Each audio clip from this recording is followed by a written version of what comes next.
¿Qué tal, chicos? ¿Cómo están? Buen día. Espero que estén bien, que todos hayamos llegado con bien a nuestro día 101 de cuarentena, de devocionales, dándole las gracias a Dios primeramente por todo lo que ha sucedido, ¿no? Que a nuestra vista puede ser bueno o malo, pero sigue siendo la voluntad de Dios.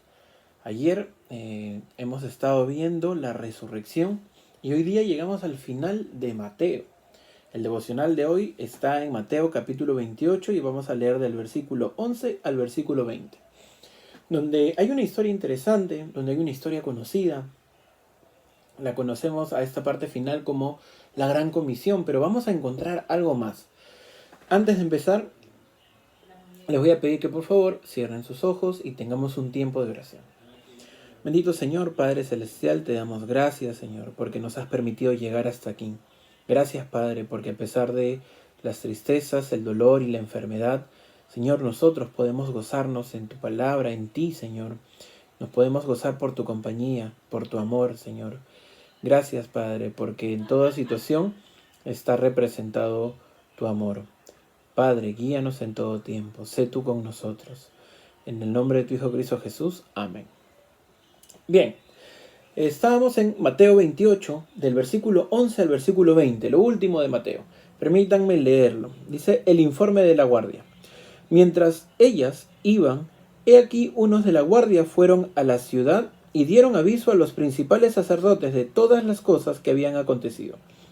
Y reunidos con los ancianos y habido consejo, dieron mucho dinero a los soldados, diciendo: Decid vosotros, sus discípulos vinieron de noche y lo hurtaron, estando nosotros dormidos. Y si esto lo oyere el gobernador, nosotros le persuadiremos y os pondremos a salvo. Y ellos, tomando el dinero, hicieron como se les había instruido. Este dicho se ha divulgado entre los judíos hasta el día de hoy. Y viene la gran comisión. Versículo 16. Pero los 11 discípulos se fueron a Galilea, al monte donde Jesús les había ordenado, y cuando le vieron, le adoraron, pero algunos dudaban. Y Jesús se acercó y les habló diciendo: Toda potestad me es dada en el cielo y en la tierra. Por tanto, id y haced discípulos a todas las naciones, bautizándolos en el nombre del Padre y del Hijo y del Espíritu Santo, enseñándoles que guarden todas las cosas que os he mandado, y he aquí, yo estoy con vosotros todos los días hasta el fin del mundo. ¡Wow! Como les decía, por lo general recordamos esta parte del capítulo 28 como la gran comisión, ¿sí? Nosotros tenemos en memoria de esto, ¿no? Hay que ir y hacer discípulos. Y lo tenemos como teoría algunos, claro, y como práctica otros, muy claro también.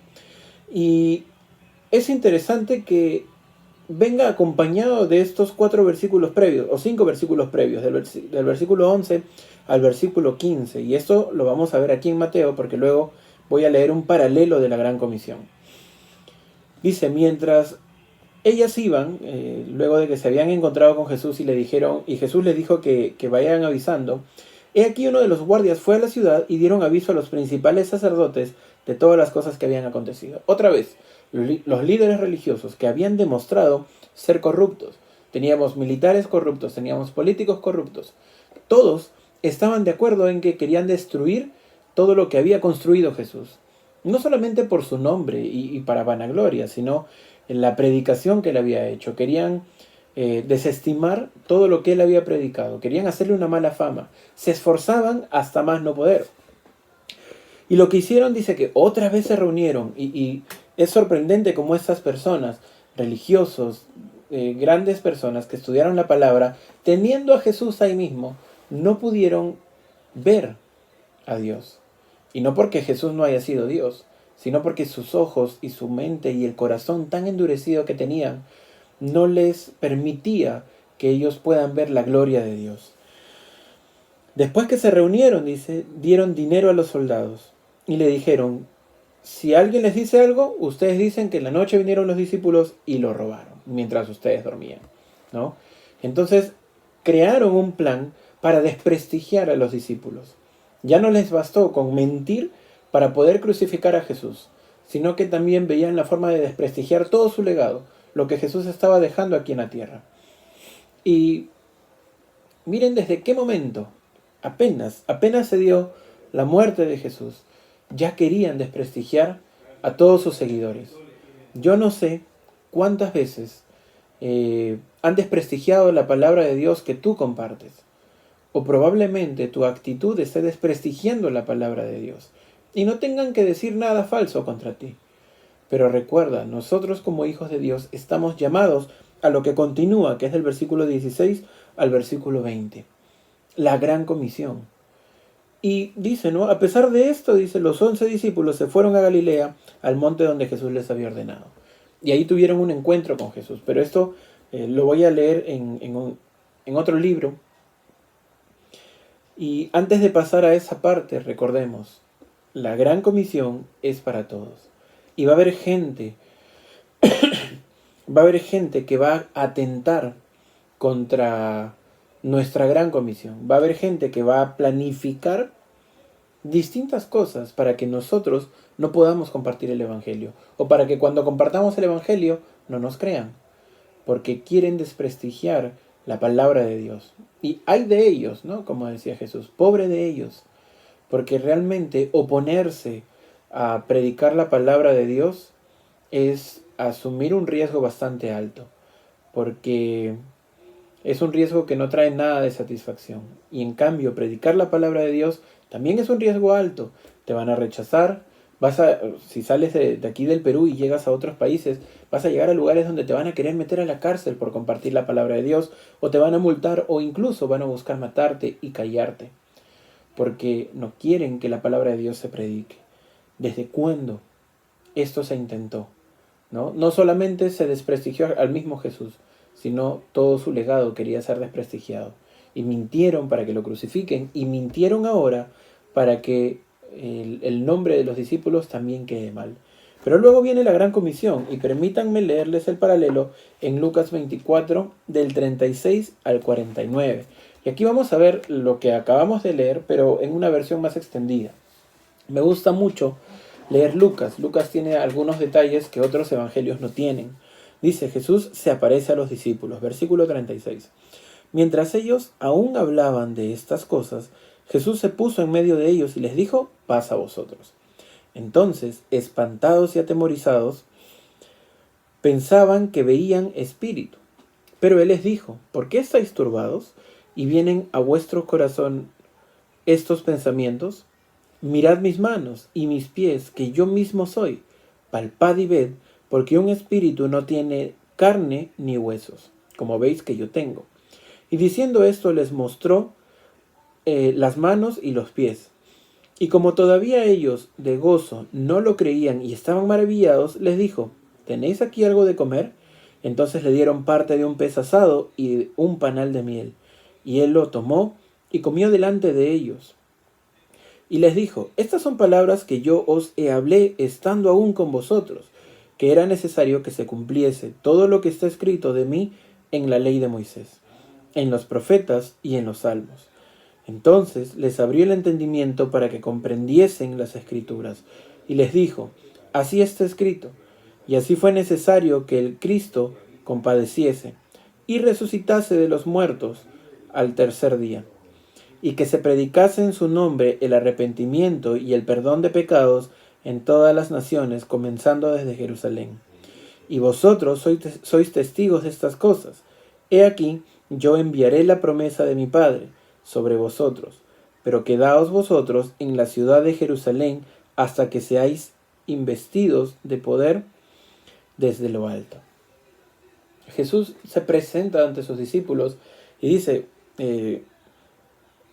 mientras ellos aún hablaban de estas cosas, Jesús se puso en medio, apareció. No sé cómo describir esta aparición, pero apareció de tal manera que pensaban que era un espíritu.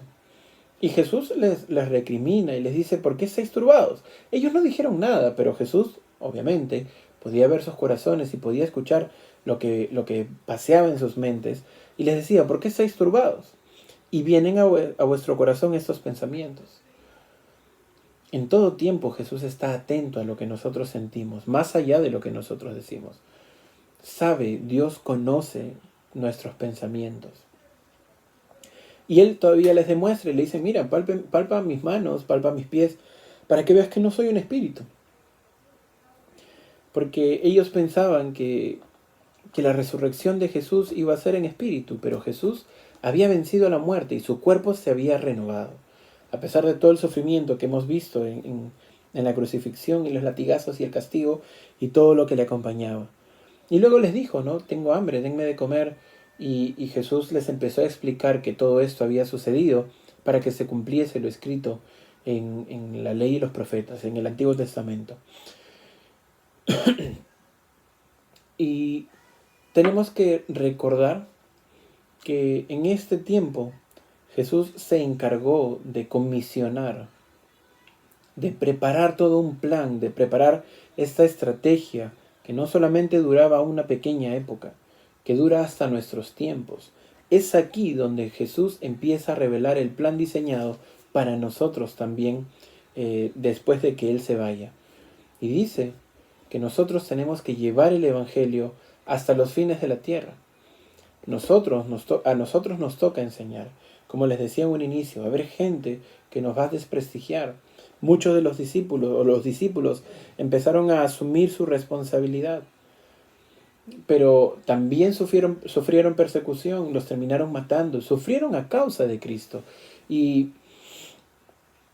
hasta el día de hoy esta comisión no ha variado ni ha caducado.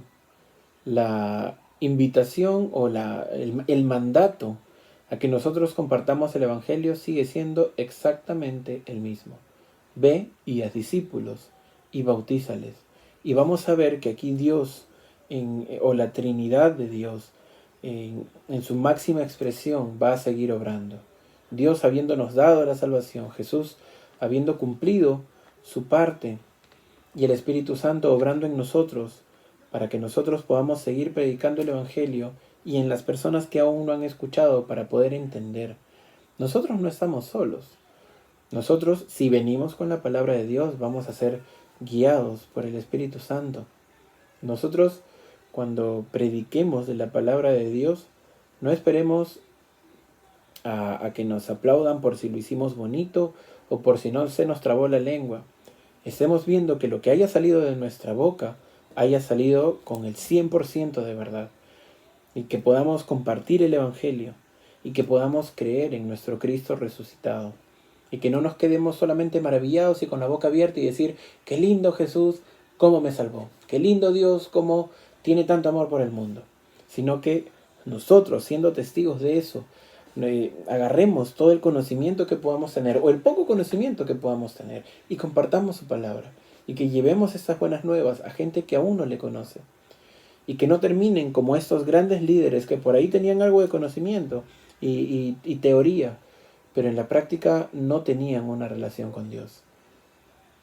Lamentablemente, gente que conoce de la Biblia, y va a pasar, muchos te van a decir, sí, yo leo la Biblia, yo la he escuchado, ya la he leído al derecho y al revés. Me ha pasado, he compartido muchas veces con gente de que me dice que ha leído la Biblia y es por eso que no cree. Si realmente lo hubiese leído con el deseo de entender y de que Dios le hable, hubiese podido ver el verdadero mensaje. Hay mucha gente que te va a querer atontar, que te va a querer sorprender e incluso te va a mentir para que ya no le sigas compartiendo la palabra de Dios. Pero es necesario que nosotros podamos ser firmes en nuestra labor de compartir el Evangelio. Chicos, estamos, y esto es algo que vamos a seguir repitiendo, estamos en un tiempo en que van a haber muchos necios, como lo dice la Biblia, que van a negar a Dios. Pero también va a haber mucha gente que está sensibilizando sus corazones ante todo el dolor que podemos vivir. No se trata de aprovechar esta oportunidad no sé, verlo como algo bueno. Lamentamos las muertes, lamentamos la enfermedad y las personas que están siendo afectadas por ello. Pero tenemos que verlo como una necesidad aún más grande. Si vemos que la gente está partiendo, tenemos aún una mayor responsabilidad de ser grandes predicadores del Evangelio, grandes hijos de Dios, hijos que cumplan a cabalidad este gran mandato. Id y haced discípulos, Pero no puedo ver a mis amigos. Puedes salir de tu casa. Perdón, no puedes salir de tu casa. Puedes conectarte por internet. Puedes compartir esos videos. Puedes escribirles. Puedes llamarlos. Puedes hacer una videollamada. Tenemos que adecuarnos a esos tiempos. Cuesta bastante adecuarnos a esos tiempos, pero es necesario que primero haya en nosotros ese deseo, esa necesidad de compartir su palabra. Nunca es tarde. Estamos en el día 101. Si no lo has hecho, empieza ahora. Es un buen tiempo para empezar. Y si lo estás haciendo, sigue. Sé firme. Esfuérzate y sé valiente. Estamos obligados a hacerlo. No seamos egoístas. Si tú sientes compasión por tus amigos, háblales de tu Señor. Háblales de Cristo y cuéntales lo que el Salvador hizo por ti. Hazlo por tu familia, hazlo por tus amigos, porque el regalo que nosotros tenemos es un regalo tan grande que debemos compartirlo. Chicos, estamos a tiempo y hay que aprovecharlo.